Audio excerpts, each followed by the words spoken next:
मग भागवताचा पहिला दिवस हा भागवताच्या महात्म्याचा दिवस आहे.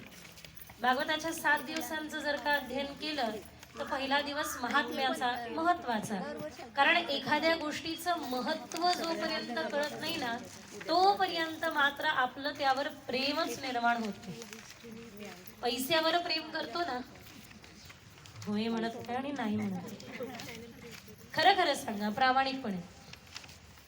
मी बँगलोरला वेद विज्ञान महाविद्यापीठामध्ये आपलं संहिता पूर्ण केल्यानंतर माझ्या पुढे ऑप्शन्स होते की मी जॉब करू शकले असते आणि महिन्याला चांगला पगार घेऊन घरी बसू शकले असते. पण माझ्या वडिलांचं एक वाक्य होतं, बेटा तुला कोणी बांधू शकत नाही.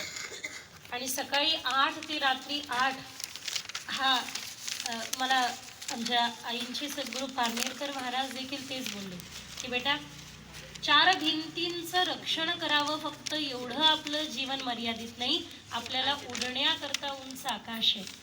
त्याचा अर्थ की अर्थातच पहिलेपासून माझ्या वडिलांनी, माझ्या गुरुजनांनी मला या मायेपासून दूर ठेवलं. पण मात्र तुमच्या सगळ्यांचा अनुभव मी विचारू इच्छिते की पैशात सुख आहे की नाही.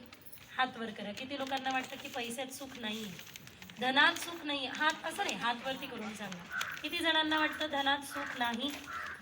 नक्की कन्फर्म शिक्कामोर्तब करू.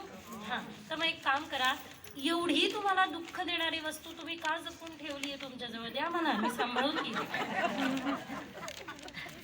मला तसे आपलं काल परवाच आपलं जे अन्नक्षेत्र गोकुळामध्ये जे निर्माण झालंय त्याचा स्लॅब झाला. बाकी सगळं काम करायचंय, द्या मला, देऊन टाका, मी पाहून घेईन. विनोदाचा भाग थोडासा वगळू, पण मात्र एक गोष्ट नक्की आहे, सूक्ष्म रूपामध्ये का होईना पण आपल्याला माहिती आहे की आपल्याला धन सुख देतं, किमान सुविधा तरी देतं. पैसा सुविधा देतो महाराज, पैसा सुख देतो. तुम्ही हो म्हणा की नाही म्हणा.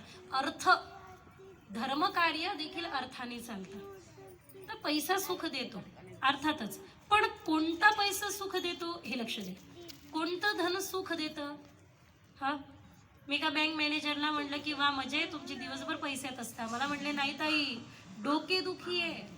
हा, सकाळपासून संध्याकाळपर्यंत दुसऱ्याचाच पैसा सांभाळायचा आहे. सुख आम्हाला भेटतं, पण केव्हा? महिन्याची सॅलरी आमच्या हातात आली की भेटतं. तात्पर्य की धनात सुख आहे, पण दुसऱ्याच्या नाही. ज्या धनाबरोबर आपला संबंध आहे त्या धनात सुख आहे. सांगण्याचं तात्पर्य हे की फक्त त्या धनातच नाही. तुम्ही दिवसभर न्यूजपेपर वाचता. आज बांगलादेशमध्ये जे काही होत आहे त्याचा थोडाही परिणाम आपल्यावर होत नाही, कारण ज्या व्यक्तीबरोबर ते घडतंय त्याचा आणि आपला संबंध नाही. यदा कदाचित देव न करो जगामध्ये जे वाईट होत आहे त्या वाईट होणाऱ्या त्या व्यक्तीचा आपला काही संबंध असता तर आपण दुःखी असतो.